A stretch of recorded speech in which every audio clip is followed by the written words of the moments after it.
Alright, today is September 7th, 2019. And what's special about this day? Well, 5 years ago today, me, Garrett, and a good friend of mine named Zarek went and picked up this thing. And let me tell you, what a goddamn turd this was when we got it. So, today, I want to take time to talk about the past, the present, and the future of the Blindmaro. Stay tuned. Alright, so I'll pull up a picture from the day me and Garrett brought the car home.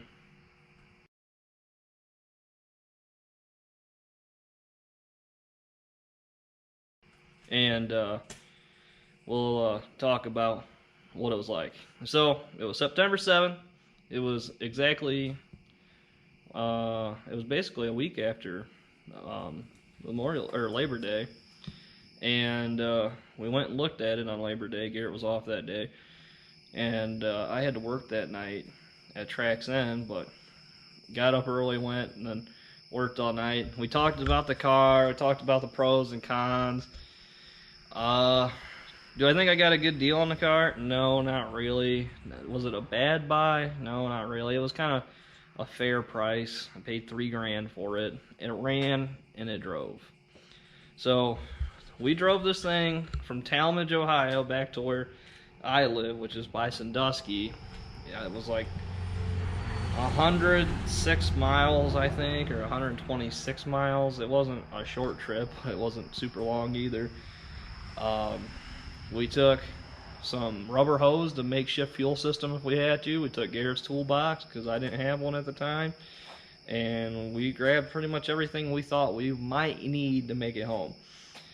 And so we got home. The shifter in the car sucked. It was a 4-speed shifter rigged up to work with this 3-speed trans that was on the floor. If you're in Talmadge, Ohio, and you see a guy that's selling like, oh man, I think it was like a 66 Chevelle, and he told you he went to school to restore cars, steer clear. Do not buy. Just trust me. Personal experience with this thing. Holy shit, this thing was rigged, man. It was rigged. That shifter, we thought about mailing it back to him and being like, here, I think you might be proud of this one. So, the motor that was in this car, he told me it was a 355 and it was pretty fresh. Now, I never took the motor apart to confirm it. I pulled the motor out and I set it on the floor over there in this corner. A friend of mine's building a 3rd gen Firebird, and he just wanted a stock motor that ran. I was like, I'll tell you what, man, I got one. It runs. It needs rebuilt. It leaks oil everywhere. Like, I was like, this is what I know about it. This is what I was told about it. I'll sell it to you for a couple $100. And if you tear into it and you find out something's wrong with it, let me know, and I'll give you some money back. Not trying to screw anybody. So his name is Marcus. He came over and he bought the motor, and him and his dad tore into it, and they told me that it was a fresh motor. The bearings had like no wear on them. They looked brand new. They said the pistons looked brand new. The machine work on the bores, it looked like it, you know, hadn't had much run time on it. So Marcus, congratulations, you got yourself a deal. But yeah, so that motor lives in a 3rd gen now, and I don't know if they ever got the car running or not. I know the motor's in the car though. Anyway though, so that was just one thing. The 3-speed that was in this car, the ear on the driver's side top was like broke off. There was just this huge washer with the ear just like in place, but it wasn't actually connected to the case of the transmission in any meaningful way. Then the wiring in this car, holy shit, I can't believe this thing never left us stranded. I'll have to go look. I might still have where all the wires came together with a bolt. Like everything ran through the starter, and then there's one wire that came off the starter and it to an eyelet, and there was a bolt with like 3 or 4 more wires attached to it. It was like, and then back here where the distributor would have been on the small block, it was a freaking rat's nest. Like Garrett stuck a wrench in there one time and sparks started flying out. We're like, whoa. So yeah. And what, oh, the carpet that was in this car was just kind of like some like outdoors black carpet that just laid in here, and then there was a rug underneath it, like a thick rug, like something you would find in your grandma's house, and it was glued to the floor. underneath all of it. And then on the package tray back here where the speakers reside now, there was a piece of black carpet up here. Like, there was no package tray, it was just black carpet cut to fit up here. And I ended up taking it out because I was going down the road and it kept blowing up and it was being all over the place, and this was yellow underneath here. So last year I got tired of it and I just took it out and threw it away and just painted it black and called it a day. So yeah, and then when we got the car, the ass end of it sat really low. It had the second gen ass end lean going on, and it had Skyjacker or whatever brand, Air Shock, I can't remember the brand, it was Sky or something. And so we hooked the air compressor up and jacked the air shocks up so the car sat level. And during disassembly, which we'll get to, we found out both leaf springs, both sides, they were broken in 2 separate pieces. So it was bad. Let me go see if I have that gem of a wiring harness left. I might have it somewhere. Let me check real quick. Oh yeah, boys. So I still have it. Look at this piece of shit. So you can see the bolt there with the nut on it, and you see all the eyelets, and there's some butt connectors. Sorry, the camera might have been a little bit off there, but right here. Yeah, look at this piece of shit. Yeah, real genius design right here. And so this is the kind of shit that was in the car, and we can't believe it never left me stranded anywhere. Or I can't believe it, Garrett can't believe it. And then yeah, and it leaked oil out everywhere, and the wiring was questionable at best. The leaf springs were broken, the transmission case was physically broken, the shifter wasn't actually a 3-speed shifter, it was a 4-speed with some angle iron jobby to hold everything together. Underneath the dash, the clutch safety switch, like you had to press the clutch in, the switch there to turn the car on, that had been like, a piece of wire had been cut out of there and ran directly to the starter. Garrett fixed all that, I don't do wiring. But yeah, it was a real hodgepodge.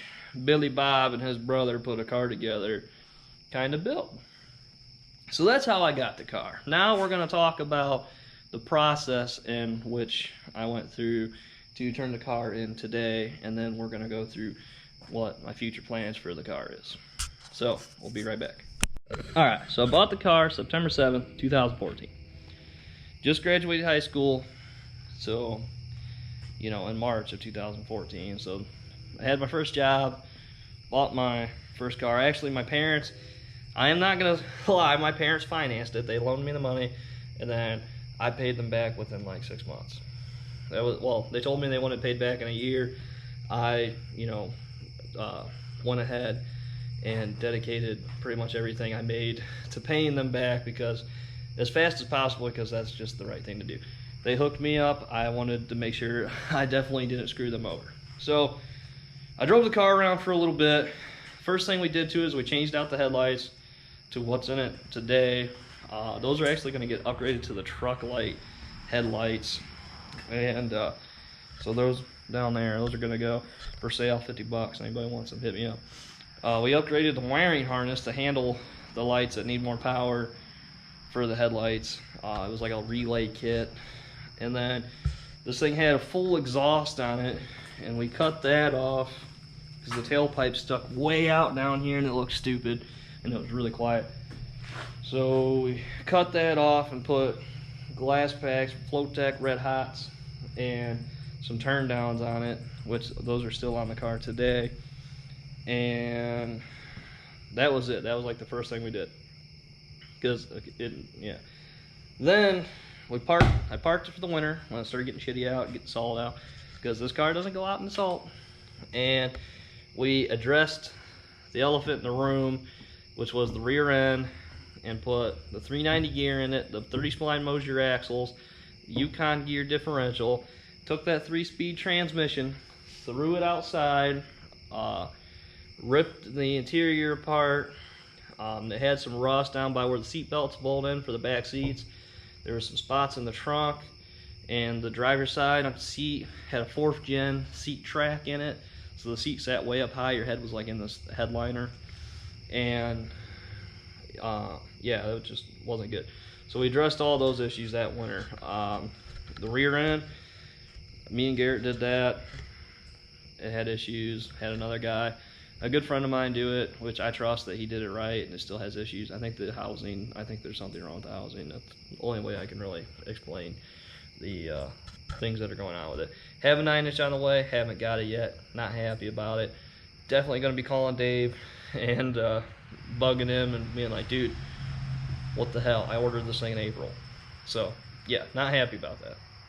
Anyway, so I bought the suspension off Garrett that came off his 79 Firebird, aka Birdzilla, and we put that on my car, and he switched over to Caltrax, which I'm going to switch over to Caltrax too. So if anybody needs some new-ish leaf springs and some traction bars, let me know. And if you want Mosier axles and a Yukon gear diff, let me know. Stuff's for sale. So yeah, we did the rear end, the transmission. I bought my well, I'm not gonna say how much I paid for 4-speed. I kind of got a deal on it, but I didn't have the cash on hand because I didn't make that much. I only made $8 an hour. Or no, I didn't even make $8 an hour. I made $7.95 an hour at Trax End part-time. So Garrett loaned me half, and then I paid him back. So I just borrowed money from everybody. But I paid them all back, so it's all good, right? And then, so yeah, we did that, and we had to do some other little stuff, some brake lines. Oh, we put the line lock solenoid in. We ran new brake lines because those were looking kind of shitty. And we finally ended up getting the car running again, or on the street again, like around August. So I didn't really drive it the next summer that I owned it, 2015. I drove it a little bit. And then so 2015, I bought the LS1. I think it was when I bought that in the fall of 2015. And yeah, so bought the LS1 and started ripping the thing apart. And this car didn't get driven for a year in 2016. I didn't drive the car at all because the motor was out of it, and I was doing the LS swap thing, and I just, what was that? I don't know. Something just fell down out there. But I didn't make a lot of money. I don't know what's going on. I didn't make a lot of money, so the parts collection took time. I gotta see what's... Alright, sorry. Have no idea what was going on out there. Things are crashing. Don't know if there's like an animal going on. Anyway, whatever. So yeah, 2016 didn't drive the car at all. 2017, finally got the motor in. It was right at the end of the season, so I think it was in September when we finally got this thing running, and or maybe even October. Like, it was late. Didn't drive the car very much, and then the first weekend of November, Dragway 42 in West Salem, Ohio was doing a test and tune, and their whole thing was, we're gonna go as late as we can.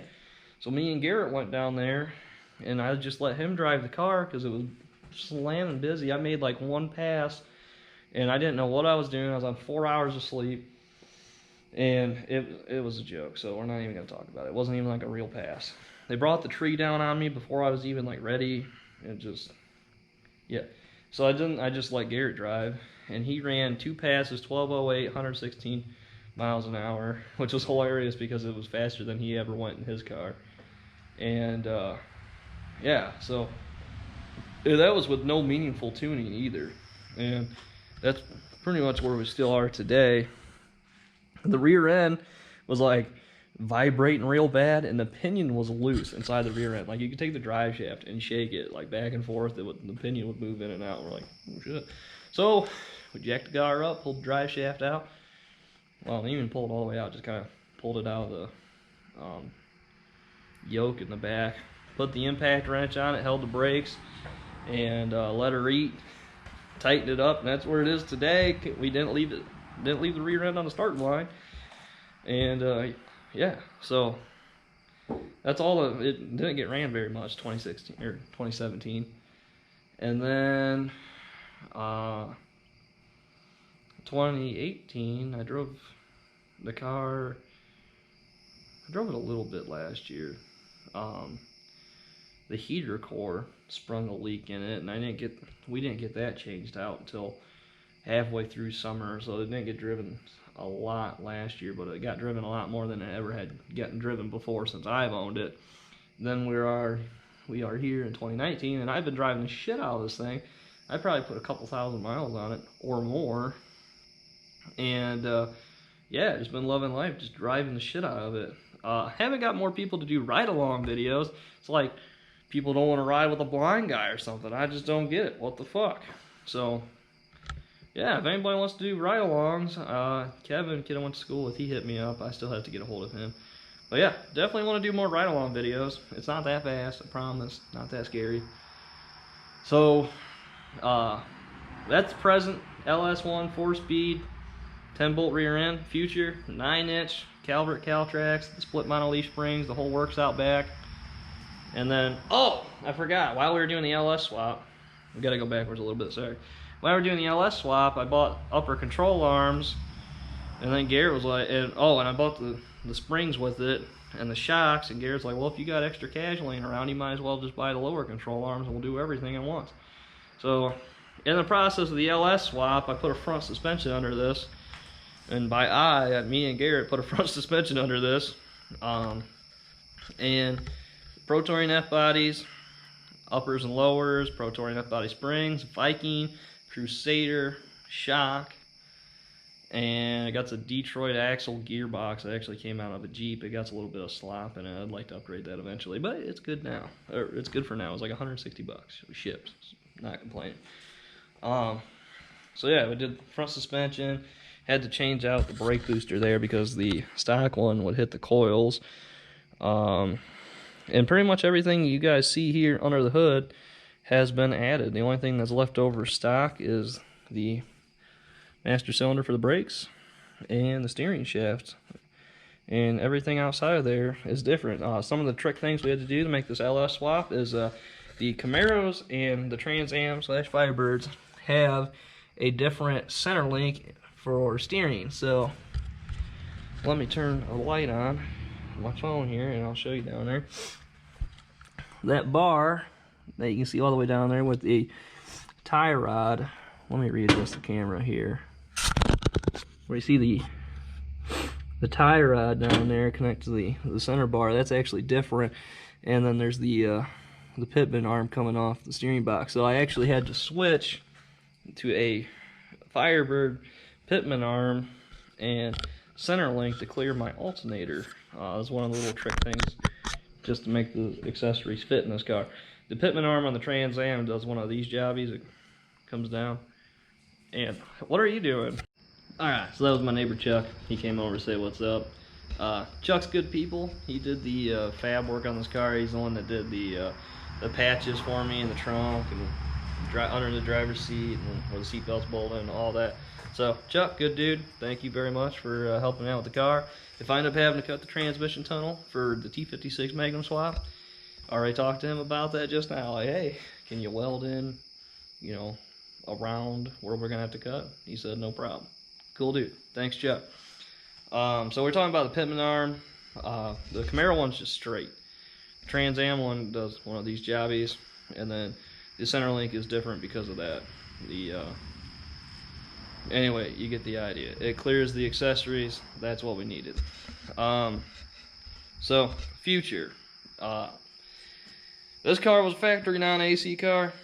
Planning on putting AC in it because in the summertime it just gets too freaking hot. I want to enjoy this car as much as physically possible. Granted, not in the wintertime because I don't want to get out in the salt.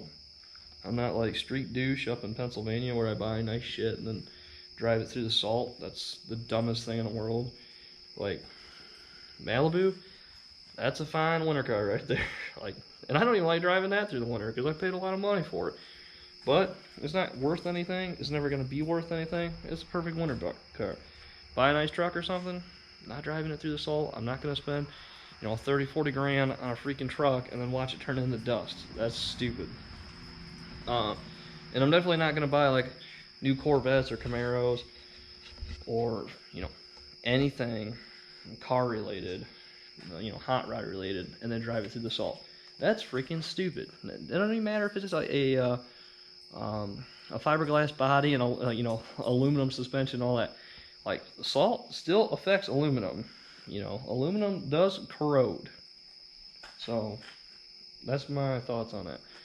Anyway, though, future for this car, air conditioning, because yeah, I'd like to drive this car more. I'd like to go on longer road trips with it, and I want to be comfortable. I'd like to redo the floors in the car, get all the crap that's on them, repaint them, put the boom mat product down, then put insulation, and then put carpet to insulate the heat, insulate the noise, and make it a better place to be. These freaking Summit brand seats right here, Summit Racing, when you made these seats back in the day, I think Garrett bought his in like 2008 or 9, somewhere around there. They were good seats. They were comfortable, and they were cheap, and they were comfortable. These seats that I bought here, well, that was during the whole LS project. These seats freaking suck. They're not comfortable. They're not good. The little thing to flip the seat forward here broke off the other day on me at work. Thank God there's one on the other side, so you can still sit, you can still tilt the seat forward. Yeah, $150. Don't do it. Waste of money. Buy some like Pro Cars or something like that. So Pro Car Rally 2 seat. I want to actually sit in one and see how I like it, and I want to see if I can put the harness, like the harness straps, underneath the headrest part, because it doesn't have holes in it like this. So that's the only thing. Pro Car does make a seat similar to this that's not as expensive as the Rally 2, but the Rally 2 kind of matches the back seat, and it has big whatever this on the side, bolsters. Yeah, bolsters to hold you in. So that's what I'd like to go with, but that's still in the air. That could change. Then, so insulate the car, quiet it down and all of that, insulate the heat, air conditioning. Air conditioning can wait another year. T56 Magnum, it'll make the car drive better. It'll shift better. I'll have overdrive. I won't be cruising down at 60 mile an hour at 3,000 RPMs. It'll handle more horsepower. I think I'll be able to shift it fast. I know I'll be able to shift it faster. And just all around better transmission. So definitely looking forward to doing that swap. It's expensive. It's $5,000 roughly for the T56 Magnum swap, plus the rear end. It's another $3,000, plus the Calverts, Caltrax. Might as well with the shocks and everything. And might as well. We'll just say like, because I'll put Viking Crusaders on it eventually to match. So it's like $800 for the springs and the Caltrax, which ain't bad. And then another set of Crusaders that'll probably be $500. And then I bought the shackles already.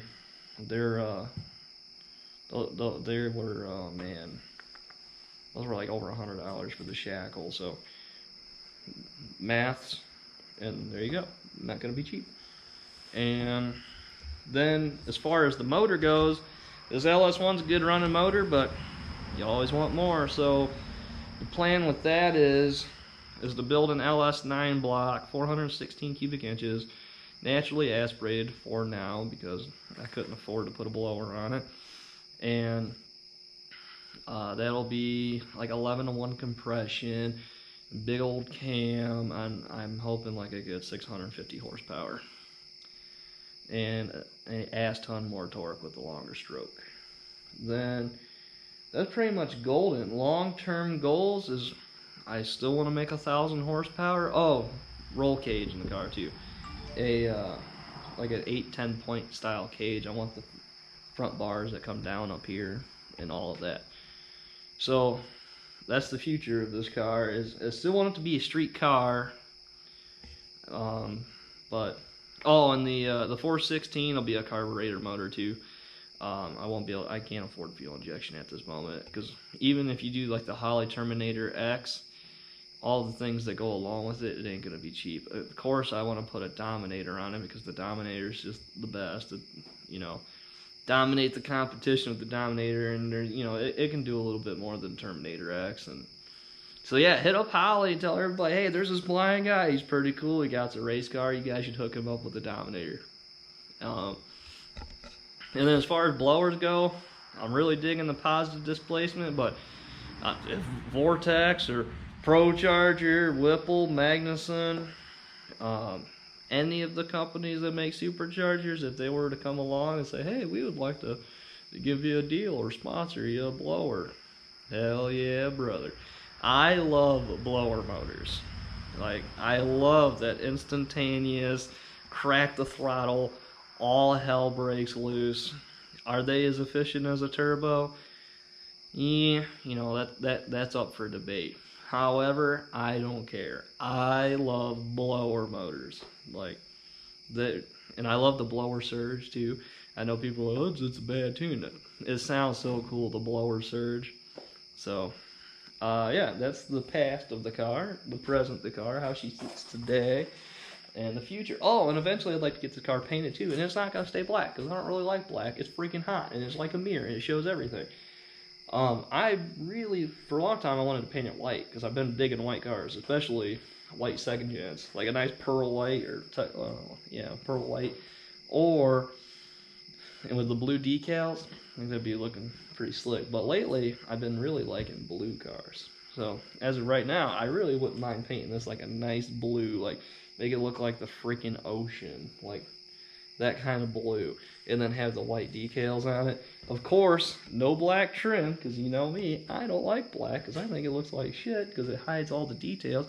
Now, black on blue would, well, it looked like a bruise, but it would pop. But the shiny on the blue with the white, that'd look freaking slick. And then, wheels and tires, gonna stay the same for now. Eventually, better brakes. Probably I would roll with Bear brakes, because I like Bear. I think they make the best stuff on the market. So I'd like to upgrade brakes. I don't really want to go to a bigger wheel size, but for like road racing and stuff like that, doing a little more of that in the future, probably will have to roll like with like a 17-inch wheel, and put good tires that actually stick to the road. These BFGs, they look cool, they don't stick. But yeah, I think that's pretty much it for past, future, and or past, present, future.